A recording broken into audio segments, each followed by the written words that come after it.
जणे बुद्धिमान व्यक्ति पाखरे एही 12टी गुण निश्चय थाए।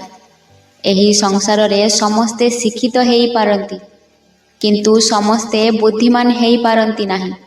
चाणक्य कहिथिले, बुद्धि माने केवल ज्ञान नुहे, बुद्धि माने जीवन को सठिक भावरे चलाइबा।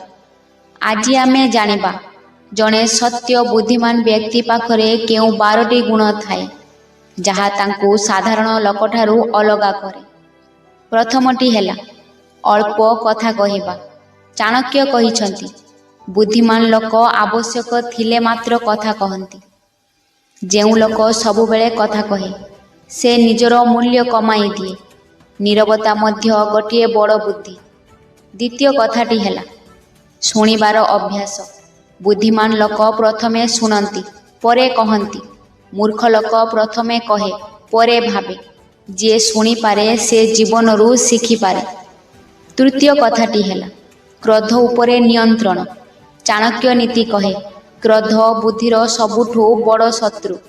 बुद्धि माने व्यक्ति राग आसिले मध्य तार दास हुए नाही। राग जेतेबेले शांत हुए तेबे बुद्धि काम करे। चतुर्थ कथाटी हेला समयर मूल्य बुझिबा। बुद्धिमान लोक जानती समय फेरी आसे नाही। से अपरिहार्य कामरे समय को नष्ट करती नहीं। समय को जे सम्मान करे, जीवन ताकू सम्मान दिए। पंचम कथाटी हेला चाणक्य कहिथिले, धैर्य हेउची सफलतार मूल। बुद्धिमान लोक तुरंत फल आशा करती नहीं। से जानती बड़ गछ हेबाकू समय लागे। 6 नंबर कथाटी हेला निज भूल को मानिबा। बुद्धिमान व्यक्ति केबे भी निज भूल को लुचाती नहीं। भूल मानिबा दुर्बलता नुहे, एहा बुद्धिर चिन्ह। 7 नंबर कथाटी हेला अहंकार रहित हेबा। चाणक्य नीति कहे, अहंकार ज्ञान को ध्वंस करे। बुद्धिमान लोक सरल हुअंती, नम्र हुअंती। फल भरिले गछ नुहे, ठीक सेमिति। 8 नंबर कथाटी हेला परिस्थिति अनुसारे चलिबा। बुद्धिमान लोक समय स्थान और परिस्थिति देखि निष्पत्ति नियंती।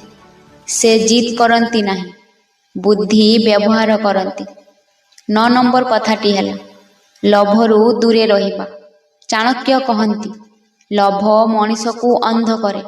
बुद्धिमान व्यक्ति अल्परे संतुष्ट रहिबा जानती। 10 नंबर कथाटी हेला सठिक सांग। बुद्धिमान लोक जानती सांग मनीष को बनाए किंबा भांगे। से मूर्ख सांगरु दूरे रहंती।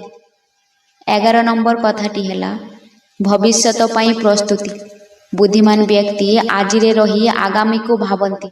से केबे अप्रस्तुत हुअंती नहीं। 12 नंबर कथाटी हेला समस्तंकु सम्मान।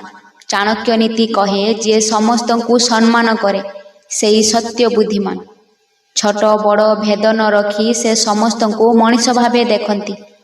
एही 12टी गुण जदि आम जीवन रे आसी जाए, तेबे आमे धीरे धीरे गोटिए बुद्धिमान मनीष हेई पारिबा।